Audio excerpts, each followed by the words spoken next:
안녕하십니까. 이어서 원주권 뉴스입니다. 서해상에서 발달한 비구름의 영향으로 원주를 비롯한 영서 지역에 오늘 저녁부터 비가 오겠습니다. 예상되는 비의 양은 5에서 10mm로 내일 새벽까지 이어지겠고 아침 기온은 16도에서 18도 분포로 오늘보다 3, 4도가량 오르겠습니다. 기상청은 이번 비가 돌풍과 천둥, 번개를 동반할 수 있다며 시설물 관리에 유의할 것을 당부했습니다. 원주의료원에 입원했던 코로나19 확진자 1명이 퇴원하면서 도내 의료기관의 치료를 받는 코로나 환자가 1명으로 줄었습니다. 도내 병원에 입원한 확진자는 이태원 클럽에 방문했다가 지난달 13일 확진돼 원주의료원에 입원했던 10대 대학생 1명이며 휴가를 다녀왔다가 확진된 장병과 의정부 성모병원 집단 감염자 중 1명인 철원 50대 남성은 각각 국군수도병원과 국립중앙의료원에 입원해 있습니다. 닷새째 추가 확진자가 나오지 않으면서 도내 누적 확진자는 57명을 유지하고 있습니다. 내일 5만 명의 학생들이 3차 등교에 나섭니다. 3차 등교 수업이 이루어지는 내일 고1 13,252명, 중2 학생 11,875명, 초등 3, 4학년 24,453명 등 총 49,580명이 올해 첫 등교를 시작합니다.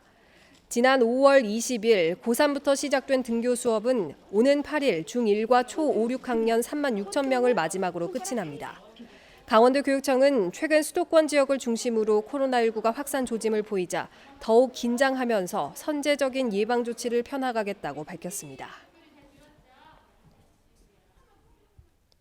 어젯밤 11시쯤 원주시 무실동 박건우 공원 앞을 달리던 승용차가 길가에 주차돼 있던 트럭을 들이받았습니다.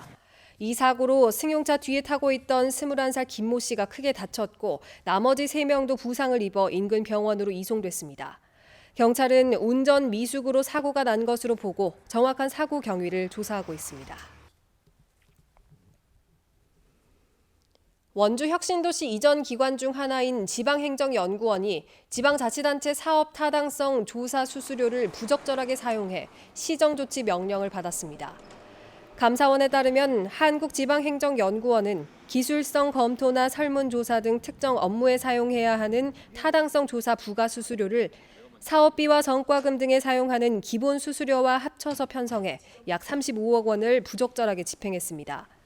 또 지자체에서 받는 수수료를 지난 2016년부터 매년 11억 원 이상 남기고도 수수료를 인하하지 않아 4년 동안 모두 53억 원의 잉여금이 발생했습니다.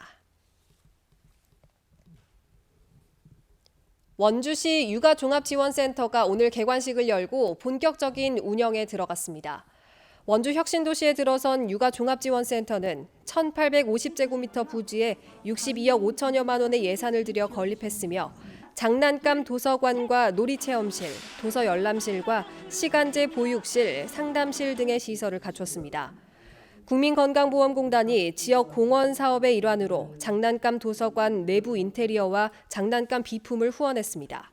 코로나19 확산 방지를 위해서 단계별로 운영할 예정이며 혁신도시 정주 여건 개선 효과도 기대됩니다.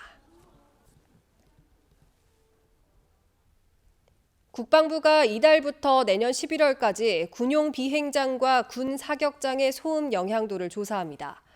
전국 군용 비행장 42곳과 군 사격장 61곳을 대상으로 소음 발생 횟수와 시간대 등을 조사해 내년 말 소음 대책 지역을 지정하고 2022년부터는 보상금을 지급한다는 계획입니다.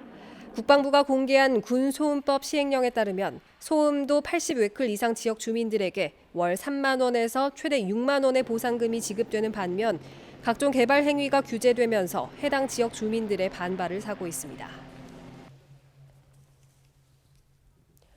동계올림픽 효과에 대한 기대감에 가파르게 올랐던 평창 지역 땅값의 상승폭이 둔화된 것으로 나타났습니다. 지난달 29일에 공시된 2020년 평창군 개별 공시지가는 전년 대비 2.62% 증가하는 데 그쳐 전국 평균인 5.95%, 강원도 4.73%를 크게 밑돌았습니다. 평창구는 올림픽 기대감으로 가격 상승이 미리 반영됐고 최근 지역 부동산 시장까지 침체되면서 지가에 반영된 것으로 보고 있습니다. 뉴스를 마칩니다. 고맙습니다.